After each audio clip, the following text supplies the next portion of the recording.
That was my longest shot. Nice, I'm man. interested in this one. What's your longest It's not 1100. It's about. Out of all 33. What's that? I said out of all 33. No, it's more than that. Probables were pretty cool. shot? Probable. That's another thing. Probable. Limping off. Yeah. No, dude, I would say longest man. Half a mile was right at a grand, bro. Right at a grand. That was like 980 something, 983 or 984 some shit. We were getting ambushed. What was this all night firefight?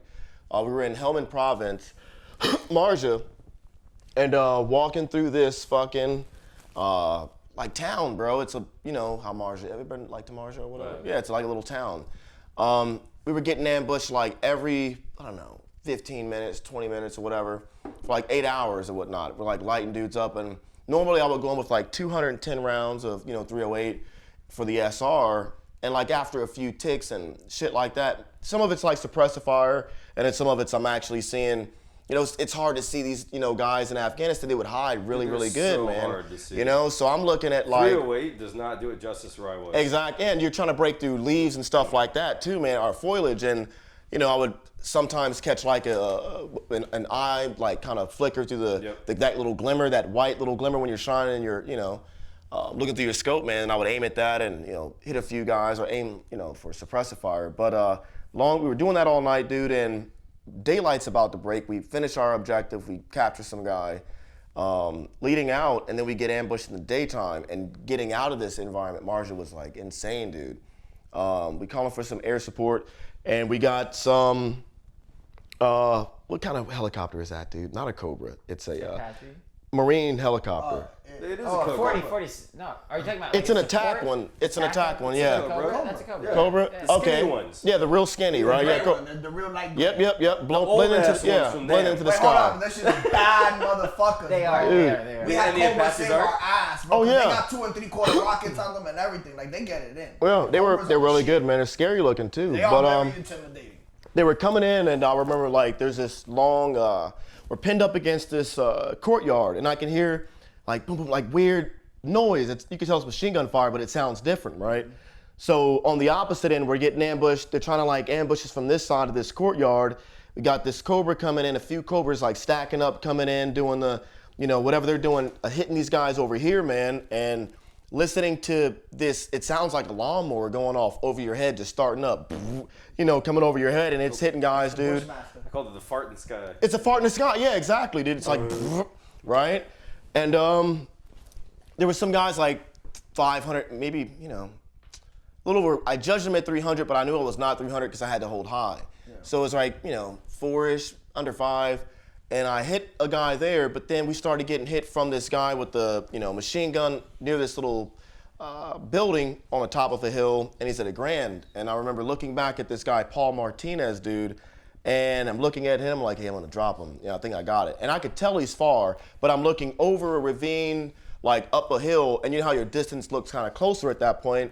I send around, dude, and I had it dialed in to like 650, 700 meter target. Send it, and it drops low. And I watch it drop low, and I'm, like 2 or whatever, I forget how many mils, dude, and I'm like 2 mils off to the right. No, off to the left, bro. I see that little splash come up, and he looks down at it.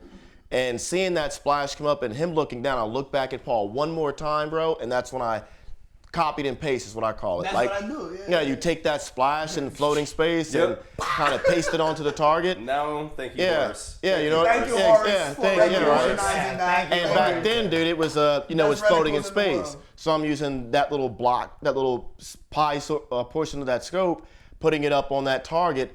And I send it, dude, and I'm like it's 1.7 seconds for a 1,000 meter shot for a 308.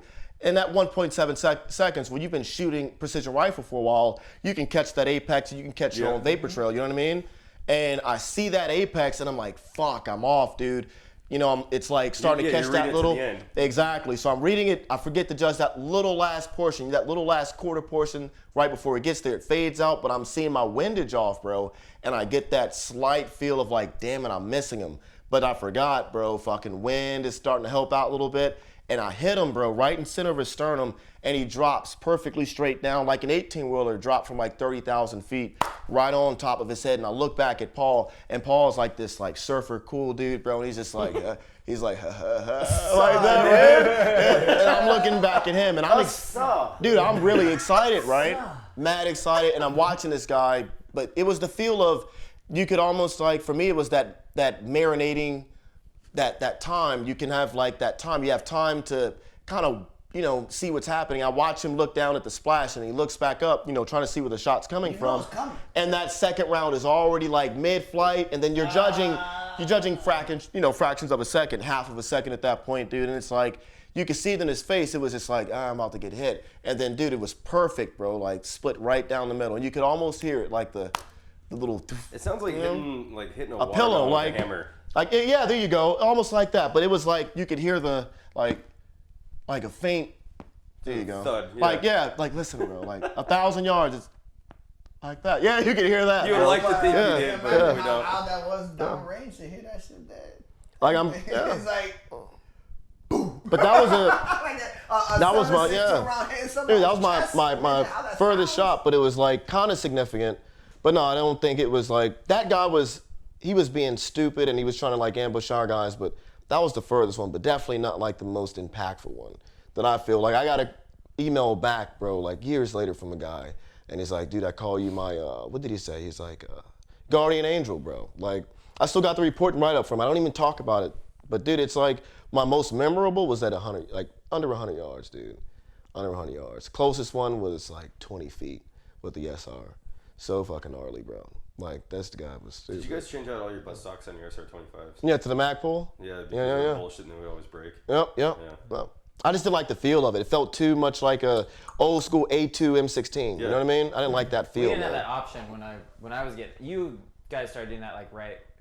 I guess and you know what? We started doing that right when I was getting out. No, we started switching stuff out. Yeah, to the Magpul. Yeah, you did. Right before you came over to the section then. Because when I was like right getting out. I think that was 2007, 2008 time frame. So it was starting. And that's when the 300 went. When we were getting in, like we started getting the suppressors, I think, around that time. Or people started using them a lot. Set up for a suppressor, and I think we had the suppressors, but we like never shot with them. We never used suppressors for the 300s. Yeah, after a while. But for the SRs, we never took that.